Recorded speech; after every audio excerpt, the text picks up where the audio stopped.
सर्वसामान्यांच्या हक्काचा आवाज जागर जनस्थान।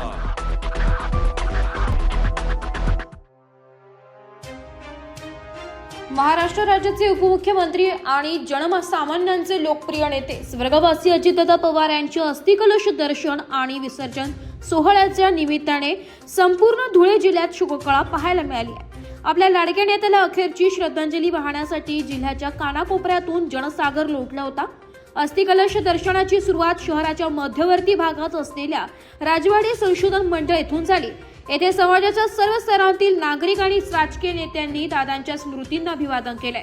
त्यानंतर दत्त मंदिर चौक येथून अस्थिकलश यात्रेला भव्य स्वरूपात सुरुवात झाली आहे। ही यात्रा नगाव, देवभाने, कापडणे फाटा आणि सोनगीर या मार्गाने पुढे सरकत असताना गावोगावी नागरिकांनी अत्यंत भावुक होऊन आपल्या लाडक्या नेत्याचे दर्शन घेतले। अस्थिकलश यात्रा बाबळे फाटा, नरडाणे येथील डॉक्टर बाबासाहेब आंबेडकर पुतळा चौक आणि वारू येथील छत्रपती शिवाजी महाराज पुतळा परिसरात पोहोचली असता कार्यकर्त्यांनी प्रचंड गर्दी केली होती।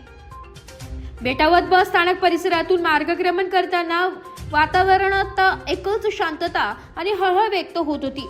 अजितदादा अमर रहेच्या घोषणांनी परिसर दुमदुमून गेला होता।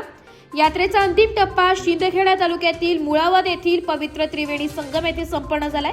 कपिलेश्वर महादेव मंदिर परिसरात मंत्रोच्चाराच्या आणि साश्रू नयनांच्या साक्षीने अजितदादांच्या अस्थींचे विसर्जन करण्यात आले। यावेळी राष्ट्रवादी काँग्रेस ग्रामीण व शहर पदाधिकारी तसेच जिल्ह्यातील शेकडो कार्यकर्ते मोठ्या संख्येने उपस्थित होते। या विसर्जन सोहळ्याने एका लोकनेत्याच्या राजकीय आणि सामाजिक प्रवासाचा हा टप्पा अत्यंत भावपूर्ण वातावरणात पूर्ण झालाय। अत्यंत संघर्ष योद्धा आज संपूर्ण महाराष्ट्र हळहळ व्यक्त करतो आहे। त्यांच्या निधनामुळे असंख्य कार्यकर्त्यांना त्या ठिकाणी आपला नेता गमवावा लागलेला आहे। प्रशासकीय अनुभव असलेली, शिदोरींची अनुभव असलेला हा नेता यांच्या निधनामुळे महाराष्ट्राचं फार मोठं नुकसान झालेलं आहे। अशा नेत्याचं आज महाराष्ट्रातील प्रत्येक जिल्ह्यामध्ये अस्थिकलश विसर्जनाचा कार्यक्रम आम्हाला देण्यात आला होता। या पार्श्वभूमीवर धुळे जिल्ह्याचा शेतकरी राजा कायम बारमाही शेती त्याने करावी, पाणी माझं नदीमध्ये अडून शेतापर्यंत जावं ही भूमिका होती आणि त्या माध्यमातून हे बॅरेजेस झाले होते। तापीचे सर्व बॅरेजेसवर अजितदादांचं फार मोठं योगदान आहे आणि आज दुर्दैवाने त्याच पाण्यामध्ये अजितदादांचं या ठिकाणी अस्थिकलश आम्ही विसर्जित केलं आहे। मन आमचं दाटून आलेलं आहे, वेदना आम्ही शब्दामध्ये मांडू शकत नाही, पण नशिबापुढे, नियतीपुढे आज आम्हाला या ठिकाणी अस्थिकलश विसर्जित करावून आम्ही दादांचे या ठिकाणी नमस्कार घेतले। कुटुंब यांच्याकडे हा कलश सुपूर्द केला।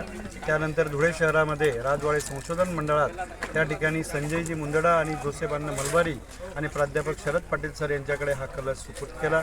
त्यानंतर आज सकाळी आम्ही स्वतः सर्व जिल्ह्यातील राष्ट्रवादीचं नेतृत्व धुळ्यावरून पूर्ण धुळे ग्रामीण, धुळे शहर आणि शिंदखेड्यातले सगळे गावांमधून येत लोकांनी फार मोठ्या प्रमाणावर अभिवादन करून दादांना या ठिकाणी शेवटचा निरोप दिला।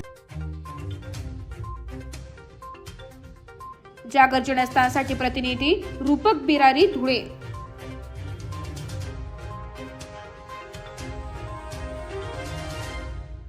एक बात कह दूं, ये वीडियो हर किसी के लिए नहीं है। अगर आप सोचते हैं कि आप YouTube देखकर ट्रेडिंग सीख जाएंगे तो ऑनेस्टली ये वीडियो आपके लिए नहीं है। ट्रेडिंग सिर्फ एक बाय सेल का गेम नहीं है। यहाँ पर चाहिए डिसिप्लिन, रियल नॉलेज और पेशेंस। आपको नॉलेज रील्स से नहीं, ट्रेनिंग से मिलता है और हम उन्हीं के लिए हैं जो ट्रेडिंग सीखना चाहते हैं। प्राइस, एक्शन इंडिकेटर और इमोशन कंट्रोल हम आपको सिखाना चाहते हैं। हमारी ट्रेनिंग शुरू होती है सिर्फ 5,000 से। ऑफलाइन और ऑनलाइन दोनों ऑप्शंस में आप ट्रेडिंग सीख सकते हैं।